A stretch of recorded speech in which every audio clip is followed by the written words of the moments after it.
thanks for tuning into Power Athlete Radio. You are dedicated to your training. You wake up early or stay late to attack your weaknesses. You prehab, you rehab, and mobilize ad nauseam. But do you put the same effort into your nutrition? This week, our nutrition crew answers your questions and does a fucking great job. As spring approaches, everyone wants to know the secret to a bod that will turn heads and perform. Leah Kay and Tyler Mitten break down how to eat to perform and so much more. Topics like how to gain while living on college resources and a limited budget, how to get on track after a series of shitty training sessions, and the truth about artificial sweeteners. You'll also get our nutrition crew's perspective on how to tackle smart food prep for your springtime backpacking adventures. But don't worry, it's not all patchouli and Birkenstocks. In true power athlete form, the crew can't help but provide some of the oldest advice known to strength training. Sometimes tackling your biggest nutrition issues starts with one simple step: suck a little less every day. When form follows function, you best be fueling for success. Start by fueling your brain. This is episode 198.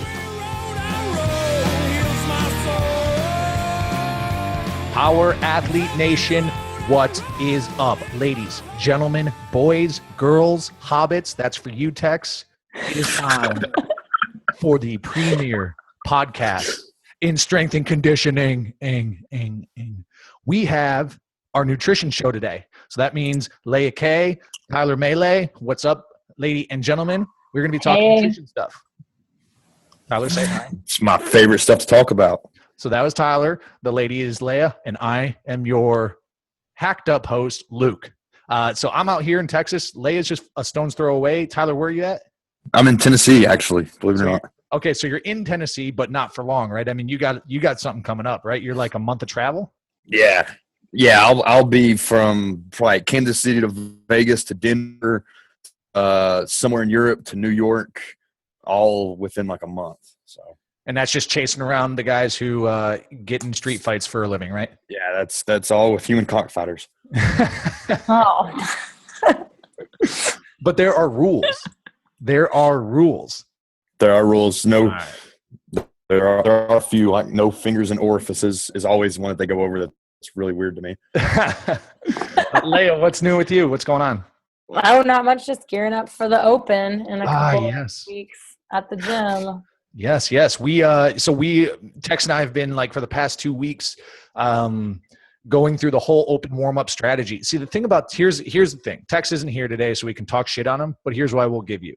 So we're going to be reading questions and answers, and I really rely on Tex to read this shit because I don't know how to read. So I'm going to do my best today, people. Hang in there. But Tex has been like researching, as is tradition, the whole last year to see what he can learn and what we can do new or what worked.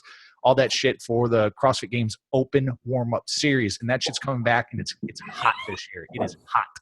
And we're going to show you the proof is in the pudding, and we're going to be traveling around to some Friday Night Lights around here in Texas. We're going to be in Tampa doing Friday Night Lights throwdowns, I guess, with gyms. Leah, we're going to come to your gym. Well, actually, great. Yeah, we're going to be putting on warm-up clinics and like literally putting the people, elite to normal, I guess, who are competing in the Open and against themselves or against the people their similar skill level. We're going to be putting them through the warm-ups. It's going to be epic, but we're going to try and get it all on video, put it out there. You guys are going to love it. But anyways, I digress because that has nothing to do with nutrition, does it, Leah?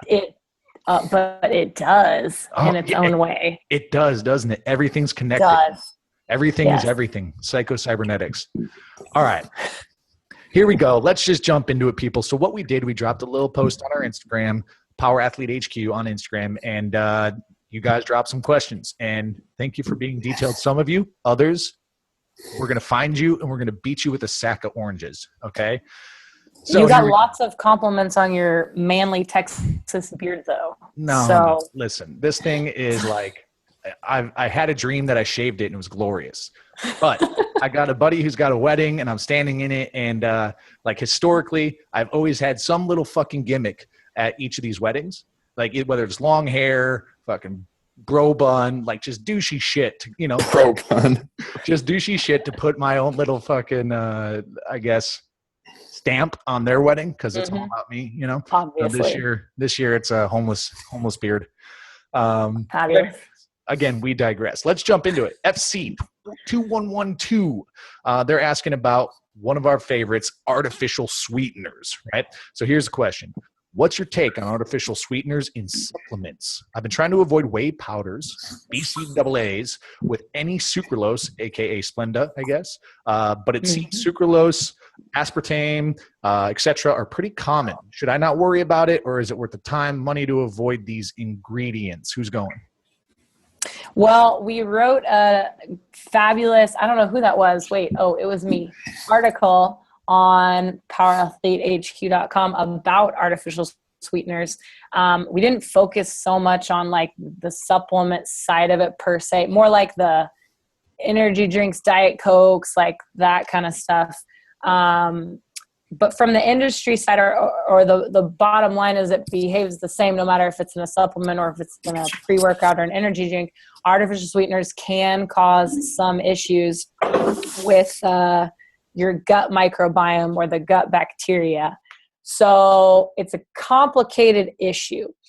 If you've got your nutrition, in my opinion, if you've got your nutrition in ducks in a row and you are eating the way that you should, you're eating on a, Power Athlete template.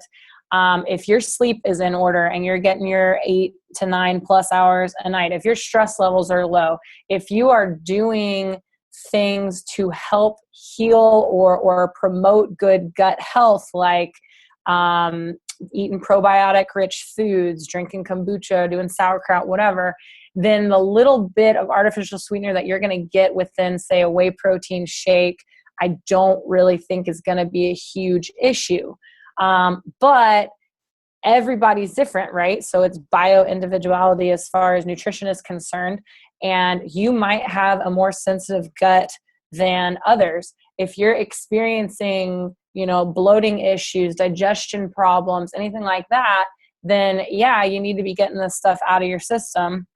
And you might not be able to do a shake. You might have to do an unflavored or unsweetened whey, which does exist. It tastes like shit, but it does exist, that you can mix with stuff. Or you might have to just use food as a post-workout, as opposed to a supplement.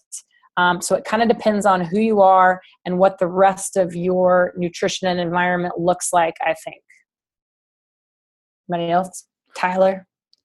Yeah, no, I'm with you on this. It is a little bit individual based. That being said, if you can avoid it, do it. There's no reason to have it if you just don't have to have it. Me personally, it wrecks me. Artificial sweeteners, they will cramp my stomach up. It hurts. For the longest time, I really never knew what was doing it. But like if I have a Coke Zero, my stomach hurts, within minutes after. So it's something I try to stay away from. I've experimented things like monk fruit and things like that. Don't have any kind of issue for me. But again, it's just one of those things. If you can leave it out, just leave it out. I'm all about kind of restricting yourself from things you don't have to have. I think it's good and beneficial mentally to be bigger than a food product. So, and I know our good buddy over at Deuce Jim Logan, he's a king of social media. If you don't know it, I think he's a Guinness Book World Records holder now for picking up a rock or something. But he's got his original nutritionals, and I've done their their unsweetened whey, and it was fine. But here's the thing: here's how I do when I take my protein. Here's literally how I do it: I scoop, I throw the whole scoop in my mouth, and then swig a swish of water, and then take the whole thing down as like a gooey bolus. You know what I mean? And I guess I'm not advocating that because it takes some practice with, choke and cough up dry powder all over the room. But it is possible. And there's this super affordable. So you can find the stuff, it's palatable, but if you, like you were saying, if you're going end up going egg white protein or some shit like that, be ready to choke some shit down. And, if you got one of those food ninjas, you could just kind of mix it up with maybe some berries or something if you really need to blast out, so an unpalatable protein powder. But hey, I think you nailed it on the head. If your ducks are in a row and you let's say you're a healthy individual, body fat's low, performance is fine. And when you take this stuff, you don't feel the Tyler, what he's saying, wrenching cramps or gut bombs, you should be fine. Don't sweat it. It can be minimal, but it's like the Office Space, it's like fractions of pennies. Those can work against you or works for you. So it's up to you. What do you want to do? Yeah, you got to keep. I think we're going to drive ourselves crazy if you get so enamored by all of the little things out. I mean, the world is going to basically kill you. So you got to do the best that you can while still, being reasonable or not driving yourself crazy. If it causes you more stress, then it's, there's an issue in that in and of itself. I personally will tell you, I use a protein that has a little bit of artificial sweetener in it. I take it on days that I work out. I don't take it on days that I don't work out. And it doesn't I don't think it causes any trouble for me. But everybody's different. So. Yeah. And in case you're that person out there who's like, all right, I can have all the fucking artificial sweeteners I want. That's not what we're saying. Okay. No. So, but you can go fuck off. Yeah. So that guy. FC 2112 or 2112 or 21112. I don't know. Go check out the artificial sweeteners article. See why it works against you and how it can be problematic. Lay it through that sucker out there. But again, I just wouldn't sweat it. Now, let's just roll forward to my man, Jacob Caton. Here we go. What are good foods that I can eat to keep my weight up while I'm in season? I'm a college lacrosse player, and the food on the campus isn't the best all the time, so it's a challenge to know what to eat. Interesting. All right, let's take a look at this guy. You guys got anything to jump in on, Tyler? Yeah, it's hard to kind of give recommendations on what you should add when I don't really know what you're doing. That being said, if you're actively trying as it is right now and you're just asking for additional advice, I assume you're eating, pretty even to your caloric intake. You're probably not trying to gain too much weight, but you always don't want to lose. We're big fans of like an isocaloric diet. I like same amount of calories come from protein, carbs, and fat. When people kind of have a maintenance thing, me personally, I find that sticking to an isocaloric diet is the best way to go. High protein, high carbohydrate, pretty moderate on the fat, but quality foods, what you're going to be needing. As far as campus foods, man, it's there. You just gotta look for it. You might have to cook some on your own. Yeah, and John wrote a little ebook called "Be the Hammer."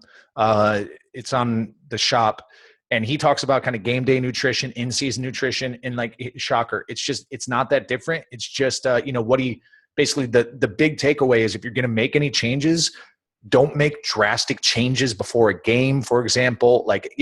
Be sure that you try out and try on whatever changes you're going to make before you actually jump into competition. Now, in terms of shit to it sounds like he's just trying to keep calories up. Dude, there's egg cookers. Milk, if you can tolerate dairy. If you can tolerate dairy. Right. I don't know what they're serving at his campus. I mean, when I went to college, it wasn't, you could get pizza and chicken fingers and shit, but like Tyler said, there was food there. You could go to the Mexican food line. We had a Mexican food line, and you could just ask for the meat. Like, I just want a bunch of chicken, or I just want a bunch of beef, whatever. And sure. do whatever you want for it. I think you just got to be a little bit more creative. Sounds like. But I'm thinking of minimalist. Get some olive oil, and just take a shot of olive oil. Drink a fucking glass of milk. Dude, get George Foreman grill and chicken breasts, or crock pot and chicken breasts, and a cup of a big thing of salsa. Dump it in there. Keep it, dude. Listen, I remember what college was like. You want minimal minimal effort, maximal return, and putting 2 pounds of chicken breast in a crock pot and soaking that stuff with with a salsa, and then as you eat it, dress it with olive oil and some sweet potatoes or something, or rice. Shit, I don't know. You might have to have a little investment up front to get this fancy machinery. But dude, you can make it happen. And like Leia said, but I think he said, all the time. So maybe there's Thursday through Fridays fucking pizza only or some shit. But my man, fats are the calorically dense stuff. So if you really do need to get more calories in, you got olive oil, you got coconut, you got avocado, AKA guac, you got what else? Butter, just start to dress with some of that stuff on. Eat that shit with a spoon. Yeah, honestly, put butter on your fucking burger. Just do it. Delicious. And that'll get your calories up. But I guess one thing, again, any changes is this is the big thing, and this is what John talks about in Be the Hammer, is don't make any drastic changes without fucking tinkering, and when it doesn't matter most, you know what I mean? So anything else to add on that one, guys? We had a rice cooker when I was in college too. My suite mate was Filipino. So it was like it was unspoken law that she had to have a rice cooker, and she would make like a giant thing of rice at least once a week, and that was easy. It was funny. I was over at John's and they got some fucking magic thing that's like a crock pot. It's basically a pressure cooker, but It's an Instapot. Instapot. So here's Instapot. Jacob, here's what you're going to do, bro. Listen, just beg your fucking parents for an Instapot or just, go do some odd jobs. Cause they're kind of expensive, aren't they, Leah? They're like $200-$300 or something. No. They're not that expensive. Really? But I think they're more in the like $100 range, but they have sales and shit on them all the time. Like, they had an Amazon deal where it was like $50 or something. At one point, right now it's not happening, it was over the holidays. Everybody I knew got an Instapot. But yeah, they're great. You can cook rice in 7 minutes. So rice in 7 minutes, you can do like a roast in, 20 or something like that. It's just depends. You can do, yeah, it's crazy. You can do frozen food. Like you put the frozen chicken breast in like 30 minutes. It's cooked. What? It's great. I got it. Now I got to get one of these fucking things. I'm going to have 3 crock pots, 2 Instapots, 2 rice cookers. It's fucking mess over here. Egg cooker. Dude, I'm like I am a cooking gadget hoarder. And they're so fucking bulky. So when you move, it's all right. I digress again. All right, let's barrel forward. SMC 8934. Listen, bro. I think this is a bro. Moose. Is Moose like a nickname for a guy or a girl? What is up with all of these people commenting and having private accounts? Well, listen. How am I going to get on and assess you / talk shit about you if your account is private? Yeah. If your name's Moose, I gotta see you. But maybe it's because they have antlers. It could be. All right, Moose, what's up? Okay. Listen, bro. He likes crabs. First off, we love you. We love our people. We love Power Athlete Nation. But you have to understand that Power Athlete is an organization of tough love. Okay, so here we go. What's your take on a training day if your nutrition isn't up to par? I feel like days I don't get the appropriate amount of calories / carbs, etc. My training suffers badly, and I'm doing more harm than good. I mean, he's not wrong. I mean, you want to. Your nutrition needs to, benefit your strength conditioning. I'm not sure what his strength conditioning is looking like. Yeah. But the fact, I wouldn't say if you didn't do nutrition right, just don't work out. I definitely wouldn't say that. You just might have to make some adjustments. If you're not feeling it, make some adjustments to what you were supposed to be doing. Yeah. Leia, you got anything else to dogpile on? I mean, shit happens. Life happens. Like, what do you mean? Is it that big of a deal? Your training suffers badly. So you have a shitty training day. What does John say? Sometimes you get a shovel. Sometimes you get a spoon. You just gotta move some dirt. Like, that's right. Whatever. So you had a shitty day. Your training day's bad. Okay. Learn my lesson. I didn't eat right. Tomorrow I start over. Like, I don't think that you should not train, or I don't think you should decide that you're just I don't know. It's yeah. So here's my thing, right? This to me sounds like the deep thought of a young.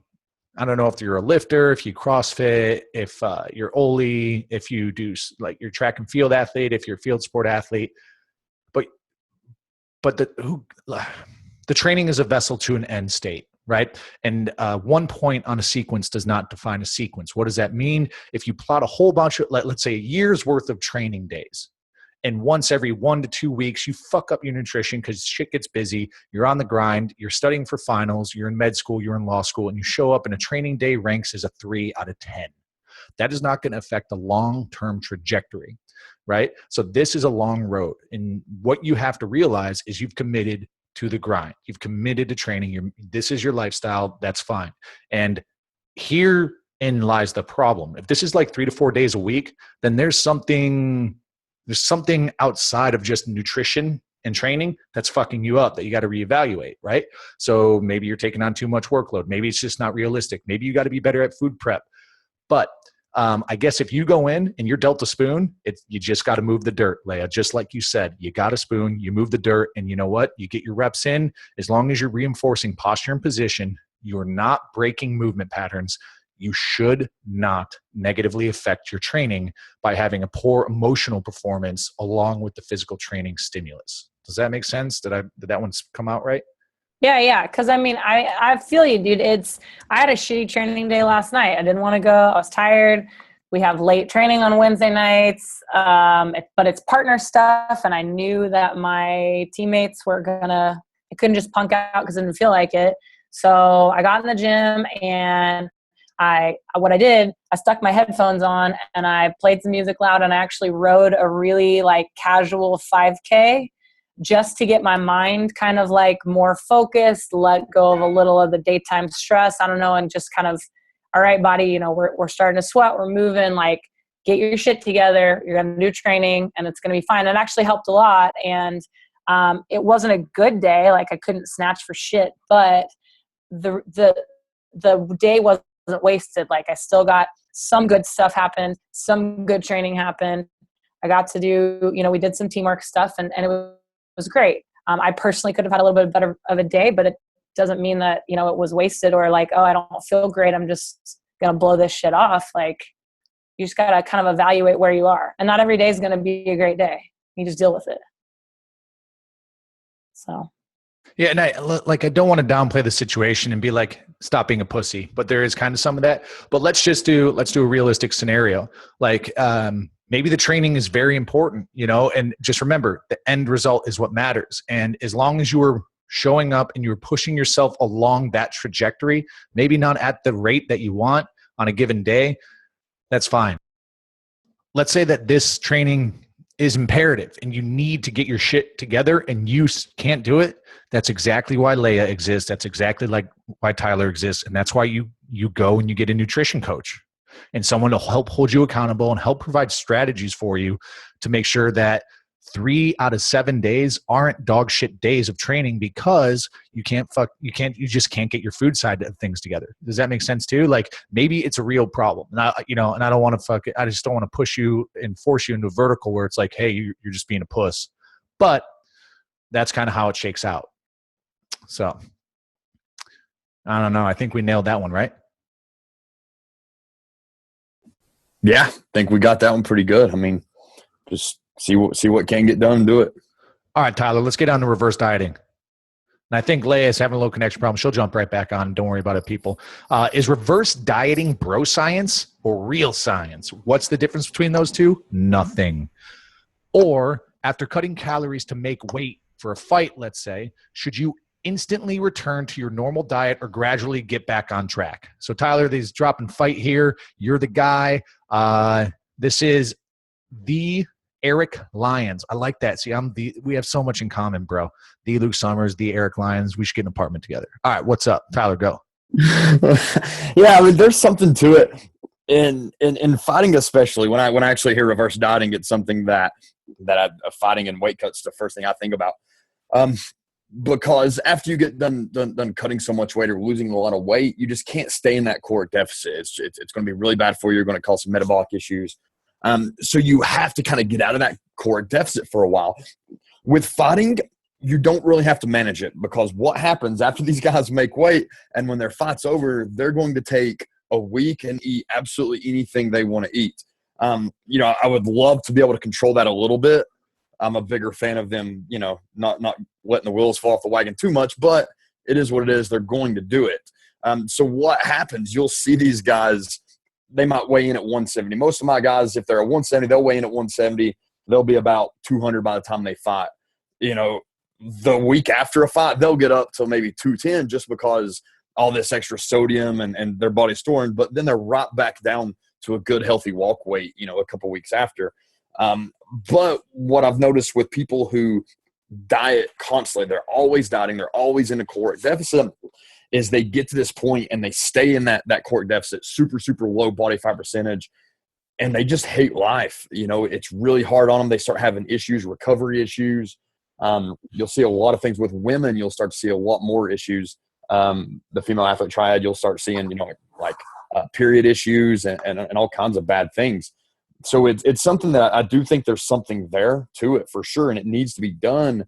But in my experience, life normally lets it happen. And as long as you're not suffering from, say, like an eating disorder, you just got to let it happen. But I've dealt with a lot of eating disorders. Sometimes that is the issue, and people refuse to get out of that deficit after so much time. But once you hit your goal, reward yourself, take a little bit of a break, and then if you need to get back on, get back on. There you go. Right on it. So it's not necessarily bro science. Is that what you're telling me? No, I mean, here's my thing. Almost all bro science is real science. It really truly is. A lot of bro science is the stuff that when you worked years ago and, a decade down the road, science comes in and proves it. And Arnold Schwarzenegger was doing it before anyone said, it was a scientific method. But no, I mean, it is, but it's also fact. It's something people noticed a long time ago that it was good, and the true scientific reasonings behind it are sound. There you go. So there you are, my man, the E-Rock. So I guess, and dude, here's the thing, like, Tyler, what you do with your fighters and managing that shit seems like just fucking witchcraft to me, bro. So, and I know that we're trying to work and kick something off for you. So, you can, if there are guys, like if Eric is a fighter and he needs help with this shit, like you can do that to the best of your ability from a distance setup, right? The remote coaching. Oh, yeah. I mean, the vast majority of the fighters that I work with, I'm never there for their camp. Right. Some of my high profile clients, I'll be there, the final weeks, but the large majority of my fighters, I'll never see. I've worked with a lot of guys I've never even met. So there it is, people. Let's jump forward. Leaning protocol.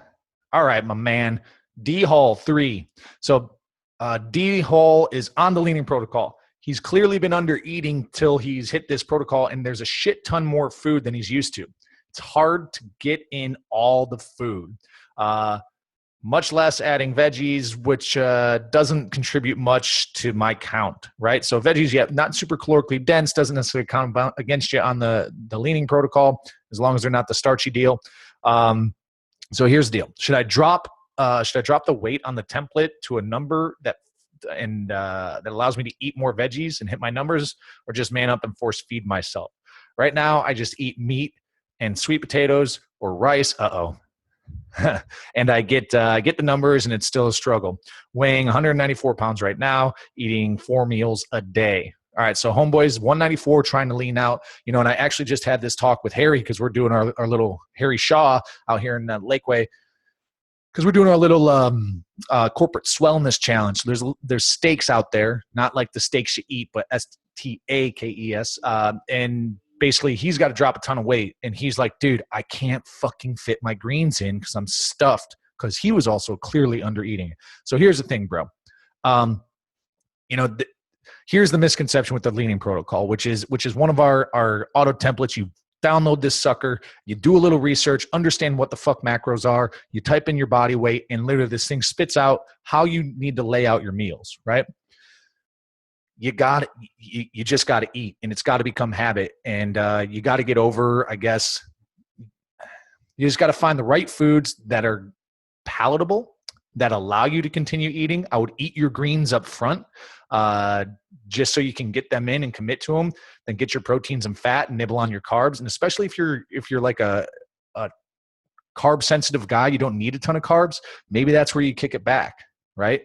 But short answer is don't tinker with the weight, man. On the spreadsheet, put your body weight in, follow that sucker, and watch yourself lean out, not to be confused with weight loss, right, Tyler? Like, that's one of the things that we talk about with people who step on the scale and they're like, I'm not losing any weight. And it's like, dude, look at your fucking abs. Your abs are there. Say hello. You know what I mean? So I don't know. Do you guys want to jump on this? How do you deal when you're dealing with your personal clients on like your nutrition planning or your meal planning, and they hit you with this? How do you deal with this with them? Yeah, no, with our nutrition clients, and when I hear issues like that, I like you said, we focus on like palatability and how can we create, especially with the carbs. I don't know, protein, like protein's pretty dense. Like, I don't really feel like there's a ton of people who have a hard time eating 6 ounces, 7 ounces of meat. And maybe that's you. I don't know. I can take down like a cow and it's not a big deal. The carbs though get kind of bulky. So like the rice and the sweet potatoes, especially the sweet potatoes. So to try and make it smaller, sometimes we'll try and condense the carbs to a smaller volume. Like we'll do, like if you take the sweet potatoes and you mash them, it actually ends up being kind of a smaller volume. So like you measure it baked whole and then you mash it up and it's easier to goes down easier. I know Tyler a lot of times actually got his help with somebody, one of my hardcore athletes that has to eat a shit ton of food, and we were taking rice and putting like honey on it. So you get a shit ton of carbohydrates in the honey. You don't want to go crazy with it, but it allowed us to cut some of the rice out, and it made it easier for her to get other stuff in. Cooking your greens too. Like, how are you eating your greens? If you're having a giant salad, like, okay, you're going to get full, like volumetrically, you're going to get full. But if you roast some veggies or you like cook down some like spinach or something, you can get a bunch of greens in a really small package and it shouldn't be that big of a deal. That's how I handle it, I guess, with my people. I don't know who you people are though, because I can eat so much food volume wise. And I guess and that's like where never feel full. I can eat all day. And I guess, I don't know, maybe I've trained myself to do that. I don't know. but Leigh, I guess that's where, when, as you're working with your clients on the nutrition coaching or meal planning, is like, there's different strategies for different people. And it could be, right. So that was one strategy that you employed, but I guess I'm just nervous this feels like a guy who's tried it for a week or two and like hasn't committed to a long haul approach. I think after like, give it a month, man, and just try to figure out a strategy. Maybe it's timing. Get up earlier and try to get more calories in earlier. Maybe. I'm just kind of like, I'm trying to throw some things around because if you're at the end of the day, you haven't got enough calories in and all you want to do is fucking go to sleep after work and after training. And you're like, oh, I got to throw in another fucking 570 calories. Like that might be a struggle. So try to get it up in front, like wake up 30 minutes earlier, get a bigger meal in earlier. I actually find whenever I follow a meal plan, like a specific meal plan, if I'm like Tyler was working on some stuff for me going into the open, I get more hungry. Like I could go, when I have my big breakfast with the protein and everything, and then I eat lunch and then I have meal for like an afternoon, like I start to actually, it makes me more hungry. Like I feel like my metabolism increases and, and I want more food. So maybe it's just a little bit of a getting used to that aspect. Like you said, do it after a month. Like, how are you feeling? So. Yeah. So maybe that's a strategy is, cause the way that the leaning protocol shakes out is I think, for a 4 meal, the second meal is like kind of like snack size. So maybe roll some of your meal 3 calories up into meal 2. I mean, and it also depends on when you're training as well, how the template pushes it together. But I think that could be an approach too. So maybe rather than change, like eat more food, bro. If you're under eating, it's going to be an issue, but just maybe try to shift around some of those meals and see if you can't get more food in earlier. I don't know. That's just a couple things to, I guess, tinker with versus drop the calories. Mm-hmm. So, all right. Now let's roll forward. McGee, yes, sir. So my guy here, I'm assuming it's a guy. Let me click through before I make any assumptions. Travis, he's saying, hey, he's an overweight dude. He's trying to lean out and lose some fat. Can you please explain the whole calorie deficit to total macro equation? Thanks, and keep up the great work. Fist bump. Looks like some sort of like pick and hammer deal. I'm fucking in. Those are emoticons, people. So I don't know, Leia, are you kind of dialed into what he's thinking here? Actually, no, I don't understand the question. So what is the deficit to macro equation? Like, how much of a caloric deficit do we want to put you on? Is that kind of what you think he's going after? Maybe. Tyler, are you picking up on what he's putting down? Yeah, I mean, I get the caloric deficit part. I'm not really sure what he means as far as. Let's just say, let's look at this guy. Let's look at his account. Okay, private again. He looks like he's an active dude getting into some boxing stuff. Okay, so here's the deal, bro. I think what you need to understand, there is no magic equation, all right, per se. Because when I hear equation, like there's equality, right? But the general approach and strategy is to stay alive, your body burns calories. right? This would be if you were to curl up in bed in a dark, cold room, have a bedpan and a catheter, use one eye to sit and watch the whole Fast and Furious series. How many calories would it take for you to do that, right? And literally do nothing else. Just breathe, heartbeat, that type of stuff. That's your basal metabolic rate. Then whatever activity you do on top of that requires calories, right? So if that's calories, I guess, out in a normal, healthy individual. Then you have food that you eat. That's calories in. So total macro equation, like, dude, here's our macro equation: carbs, fat, and protein, along with very nutrient dense foods. We call that Roy G. Biv. So if you look up Roy G. Biv on Power Athlete HQ, what are macronutrients on Power Athlete HQ? We got answers for you, bro. But how it shakes out is you need to eat less than you're burning throughout the day to lose fat. It's just that simple. Like, don't overthink it. There's nothing really crazy about that. I think maybe it's just kind of a basics for this guy. And for those of you who are like, yeah, no shit, like, listen, if you can say it more poetically, send it in haiku format, please, because that's how we from now on are we're only receiving customer complaints in haikus. So just a heads up. But Leia, anything on top of that? No, I mean, everybody's different. Like you said, some people's calorie in versus calories out is going to be totally different. A lot of that is how much are you training? How much have you been dieting? Like, if he's a kind of a bigger dude looking to lose fat, have you been chronically dieting for years and years and years? Okay, that's going to change things significantly. So yeah, there's no magic number. If there was, I'd be really fucking rich and not talking to these guys. Hot. So, you best bet is to either grab a protocol or work with a coach so we can kind of figure out what works best for you and what kind of deficit you need. There you go. All right. So I'm just going to do this one real quick because this guy did not follow instruction. Levi Swang. Here's the deal. He has keto for gaining weight. I'll go answer that for him. Yeah, sounds good. Next question. What are your top 3 meal recommendations for someone trying to gain weight?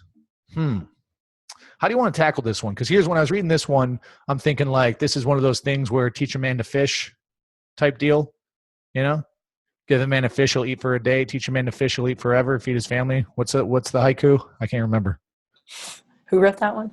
It's I don't know. Catch a man a fish and he'll eat. Teach a man to fish and he'll feed his family. I don't know. There's probably like 20 different Instagram versions of it. Well, here's the deal. Like, what are your top 3 meal recommendations for someone trying to gain weight? Instacooker. And more than you can handle. There it is. Lots of food. Yeah. So it's like if you're cooking for you and let's say a Sego, so it's a meal for 2, cook for 4.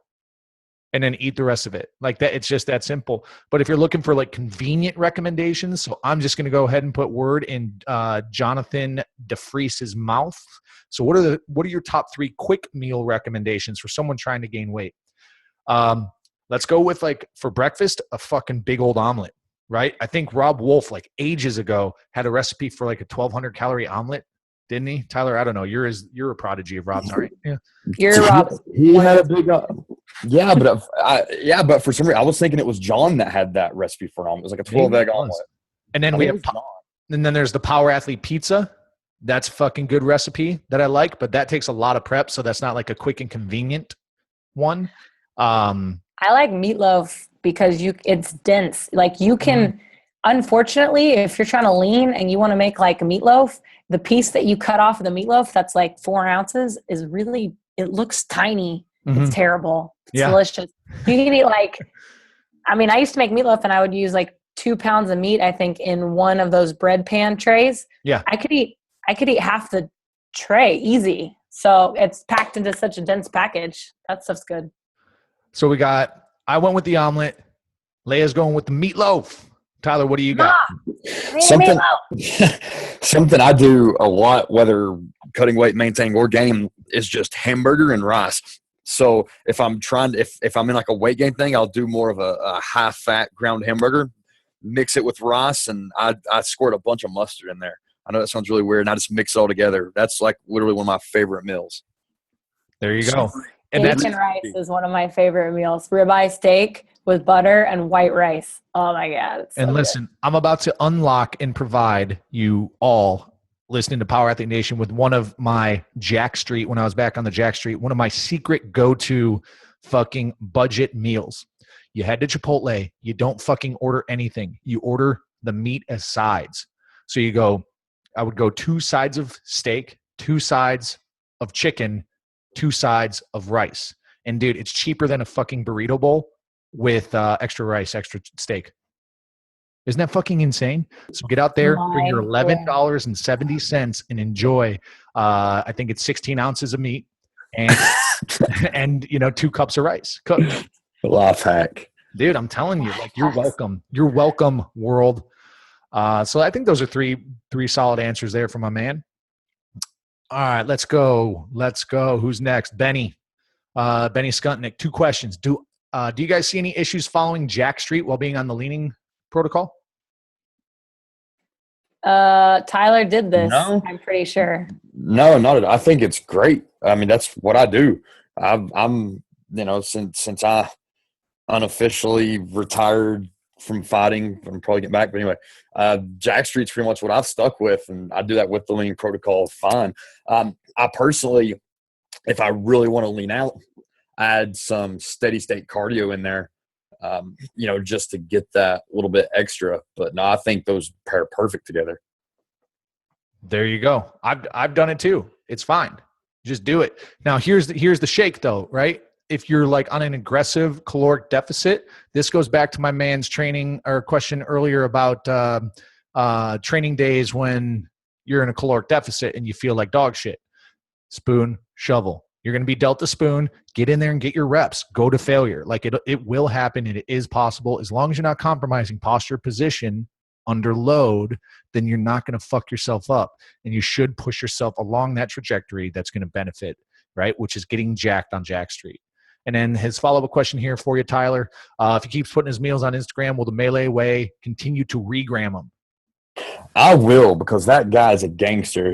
He's one of my clients I work with, but he's doing a really good job. He's losing steady weight. Yeah. He is a jacked dude already. He's losing this weight, and he's being creative. He's not being, like lazy with his meals. He's being creative and making them look really good. Dude, Ben, I remember this fucking guy. I met this fucking guy. Yeah. So I met Ben. Ben's a swimmer, and now he's a strength coach, I think still for a swim team, but he's a high school strength coach. I met him in South Bend.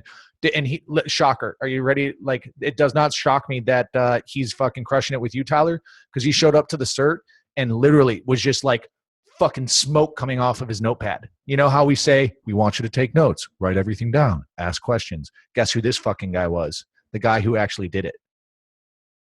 So that's awesome, man. Benny, nice to see you again, bud. Glad that everything's going well. Glad that Tyler's treating you well. All right. What else? Let's barrel forward. All right. Dylan Carlson. Let's barrel forward. I got a long one here. So guys, bear with me. All right. So here's what Dylan says.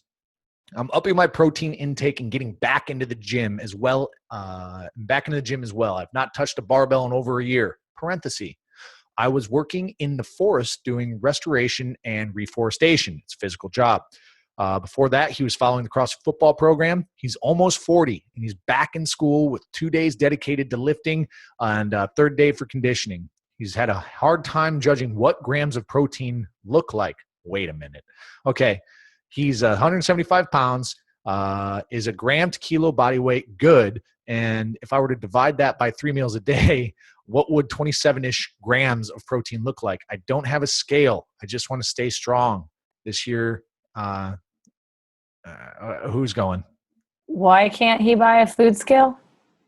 Let's pretend he just can't. Does he live in the forest? Maybe. Is that what's happening? Okay, living in the forest.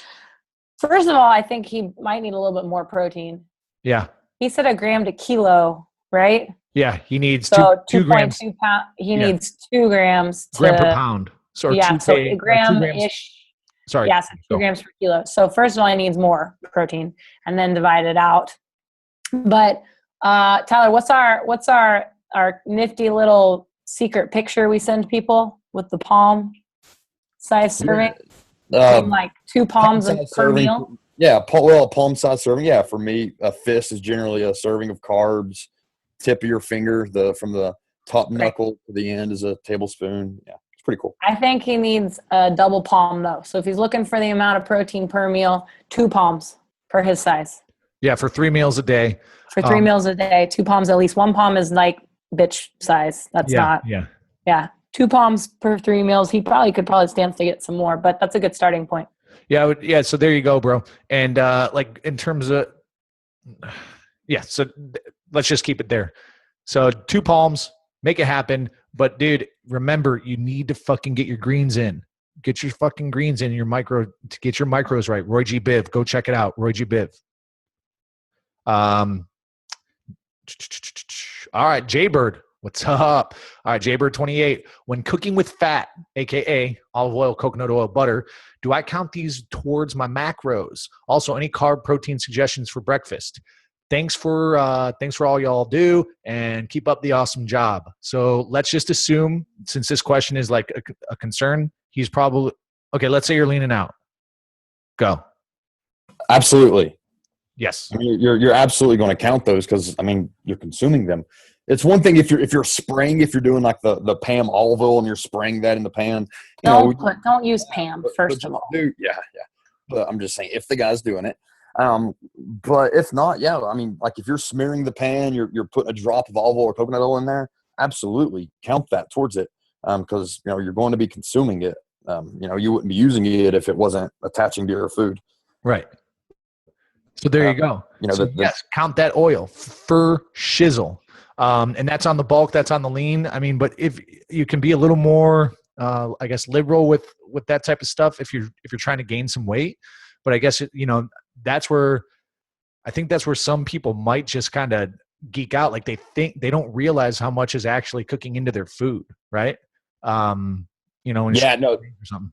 In my experience, the 2 biggest killers of the killers of loss when it comes to losing weight is people don't want to count the stuff they're adding into their recipes, whether it's a spray, whether it's the milk they're mixing with, and they don't want to count their condiments. And man, that stuff can add up to, if I've got you steadily losing weight, my goal is not to do it fast. My goal is to do it steadily. I might only have you in, a few hundred calories of caloric deficit a week or something, and you're killing that. I mean, you're putting yourself way over that. We've talked about it before, and it drives me nuts. With our leaning protocol, that's really what we're doing. We're not killing people with a caloric deficit. We're giving them a caloric deficit that gets them a smooth and steady weight loss. Mm-hmm. So if you're doing that, and again, our goal is smooth and steady and healthy and performance-based, if you're doing that, but you're constantly adding things in there that have calories, it's not uncommon that you're going to put yourself over it. Barbecue sauce will kill you. Oh, fuck yeah. Unfortunately. So sad. Mm-hmm. Mm-hmm. All right. And then here we go. Can you gain muscle mass on a keto diet? Yes. And then Nate is asking, if backpacking for 3 days, what go-to foods would you pack to work on staying in ketosis? Pemmican. Pemmican, is that how you say it? I don't know. I have no clue what you're fucking talking about. What is it? Dude, it's like a stick of dried fat and meat product. Huh. That's interesting. Have you seriously not heard about this? No, I haven't. I need to look this up though, because like Pemiccan, I believe. Maybe it's called pemmican. I don't know how to say it. But it's like a fatty version of beef jerky, but it's not beef. It's fat, and it's interesting. Delicious. There you go. And you can take it backpacking, and it's it's really high in fat. So so this mystery pemmican that Leia's talking about, some jerky, I'd imagine, different animals, like maybe even some salmon jerky, some pork jerky, some lamb jerky, some beef jerky. Coconut oil in little packets. Coconut oil, coconut flakes, coconut butter, right? Yeah. This is something I'm not necessarily with the keto, but this is something I'm looking into because I'm planning on later this year going on a big backpack elk hunt in Colorado later this year. And I have several friends who do this, and you're going in there for 2 to 3 weeks. You can only eat what's in your backpack, and you're taking quite a hike, so you can't really afford to weigh down your pack a lot.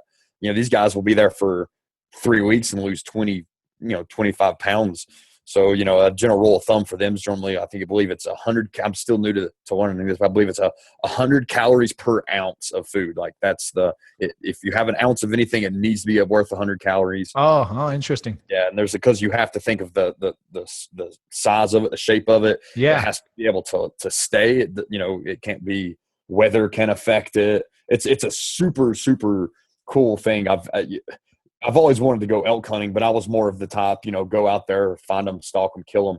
But what led me to the backpacking was it is such a nutritional, or it's such a nutrition-based thing that people aren't really addressing, but it's kind of cool, It's something I want to kind of just experience so I can, possibly write something about it or yeah, totally. With that. Anything else to add on to that, Leah? No, it's tough because you want to stay in ketosis. So like if you have too much protein and not enough fat, you're not going to stay in ketosis because the body's going to turn extra protein into glucose. So it's got to be a lot of fat-based items. Yeah.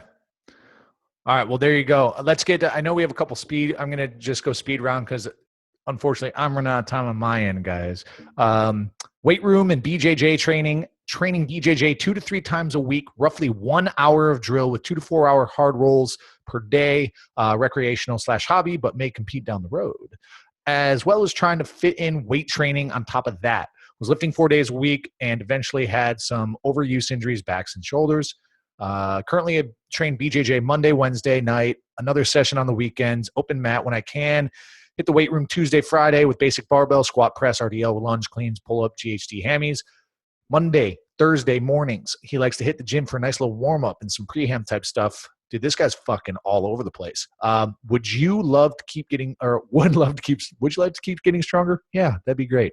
But he would love to keep getting stronger. Is that possible? Just weight training twice a week?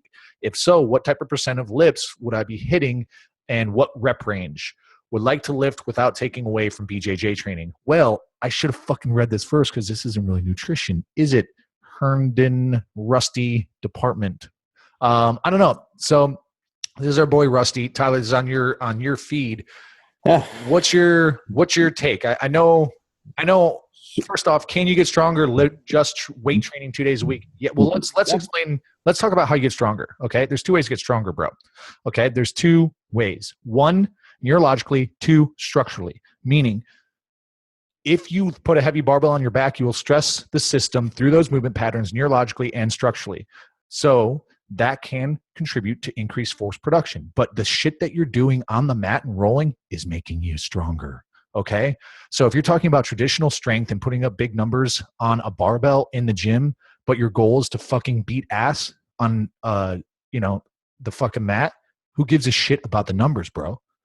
You just got to get in, do your work, master your craft, and you will get stronger in the domain that you need to be stronger in, which is on the mat, fucking choking people out. But that's kind of my take on it. So Tyler, what's up? Yeah, I mean, do you want to be stronger in the weight room or do you want to be stronger on the mat? I have buddies. I actually use Zach Cummings, one of my clients, one of my UFC guys, as an example. I might embarrass him here, but this son of a gun cannot do one strict pull up.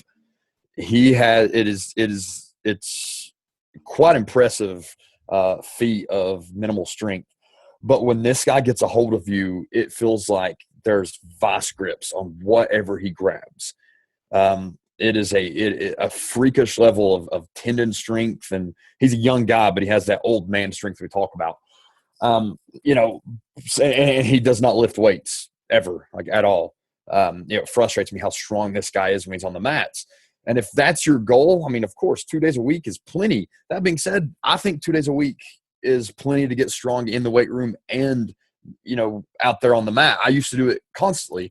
So when I was training full time, always had fights coming up, was kind of most of it over the years was in the pre-power athlete days and just CrossFit football.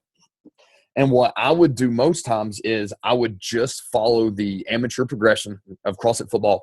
I would do the strength lifts and then go train.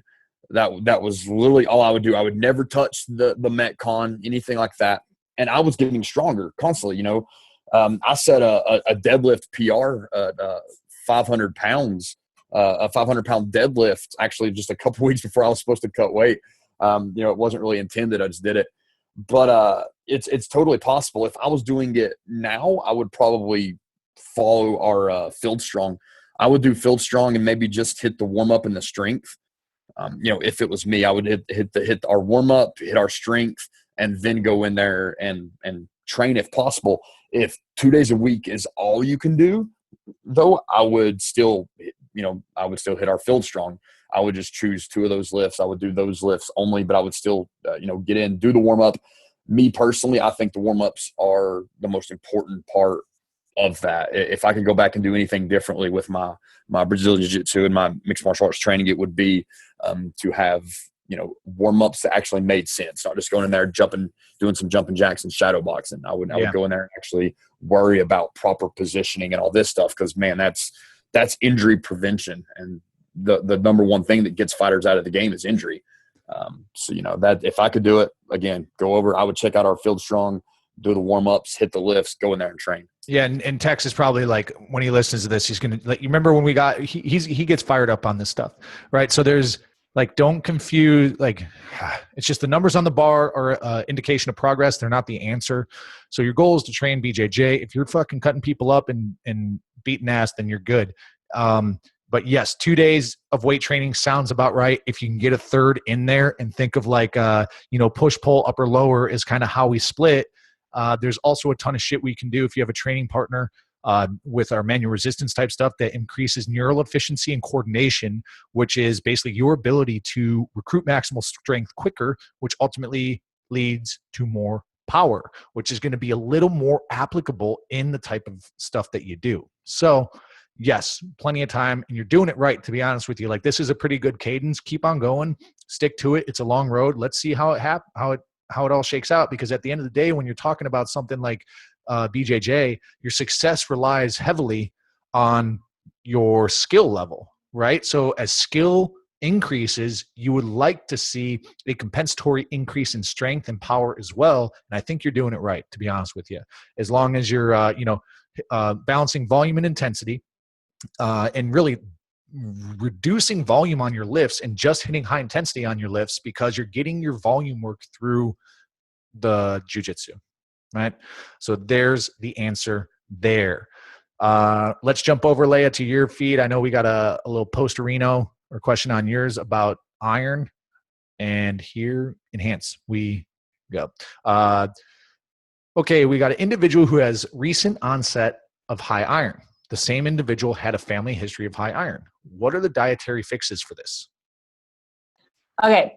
Honestly, with the high iron, interesting about a little background on high iron. High iron can actually be really dangerous because iron oxidizes super easily in the body. So the body can only excrete so much iron at once. If you get iron overload, and it sounds like what this guy's got is a familial genetic issue that is causing them to have excess iron in the blood. And that's not super common, but it happens. And so what you can have that is an increased risk for cardiovascular disease, heart disease, things like that, a couple of other issues. The easiest and safest thing to do is actually to donate blood. So to get rid of, if your iron levels are elevated, you should go donate blood. And you should probably go donate blood fairly regularly. Not saying that you do it every 3 months. That's not necessary for a lot of people, but a couple times a year, you go donate some blood, it drops your iron levels. That's the easiest way to do it. As far as nutritional fixes, there's a couple of things you can try, but I don't know that they will give you a great result. But green tea, and rosemary are supposed to be herbals that can reduce iron absorption. And then curcumin, which is found in turmeric, can potentially bring the iron levels down or chelate the iron and help you excrete them more. So those are like nutritional things that you could take in. But again, the safest thing to do is just to go donate some blood. And it depends on what your levels are. I mean, if they're not crazy high, then maybe you can just make some changes to your, are you cooking out of cast iron? That could potentially like slightly increase your iron content? Are you where's the water that you're drinking coming from? What kind of supplements are you taking? Does your multi have a bunch of iron in it? Maybe you need one that's an iron-free one, stuff like that. So there's a lot more going into that question. But if you were recently diagnosed with high iron and you got a family history, I'd go donate blood, and then kind of just watch my iron consumption and then get it monitored.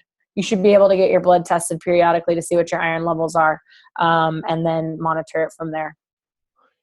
Leia, you fucking smashed that one. Yeah, done. I'm a nurse. I should just honestly let you answer every fucking question so I don't stumble around here tripping on metaphors and saying and mouth breathing into the fucking microphone for our poor listeners. But you have that killer beard, so so everyone asking about the beard, here's the nutrition plan. A vegan. I'm a vegan now. So I'm a vegan that eats red meat, fish, fowl, seafood, and eggs. Or as Tyler would say, meat. Awesome. But no reptile yet. Dude, I got to get in my reptile game. People, we smashed that. That was kind of quick and efficient. And Leia, I know you're on lunch break. I do have to pop off too. Tyler, I don't even know what you're doing. But Power Application, thank you very much for your time. If you want to learn more about the nutrition, powerathletehq.com/nutrition. Or you could just email nutrition@powerathletehq. So there's your public service announcement. These fuckers are smart. You guys are smart. I'm glad that we have you to address these questions and not me. Because I just, I make most of this stuff up. But it sounds so good. And since we have a podcast and it's on the internet, it makes it fucking fact. So that's how it works. Yeah, everything's true on the internet. Did you hear that? So Leia, Tyler, until next time, thank you guys for your time. And thank you, Power Athlete Nation, for getting those questions out there, giving us something to chat about. And I guess that's it for this edition of the premier podcast in strength and conditioning. So, conditioning. And it's an echo. All right. So Leia, I'll talk to you later. Tyler, see you later, guys. All right. Bye. Bye. See you guys. Now it's time for you to empower your performance. Impressed by our nutrition experts? I thought you would be. Get in touch with Tyler and Leia by heading to www.powerathletehq.com/nutrition for personal meal coaching. You can also creep on these gurus by following them on Instagram. Tyler can be reached at The Melee Way, that's MELEE Way, and Leia K, of course, at Leia K_all day. And for this episode, I'll leave you with Leia K's secret to putting together the perfect team for the CrossFit Open. You gotta drive down to the Texaco station and pick up some dudes. That's fine. That's how it works. I know these things. You drive down to the Texaco in Wimberley, and there's dudes waiting out there, and you say, okay, who knows how to do Snatches. or who knows how to do Ring muscle up. whatever, and then whoever knows, you pick those dudes up and you go for the day, and you There pay you them go. at the end of the day. Don't you know this? Until next time, bye!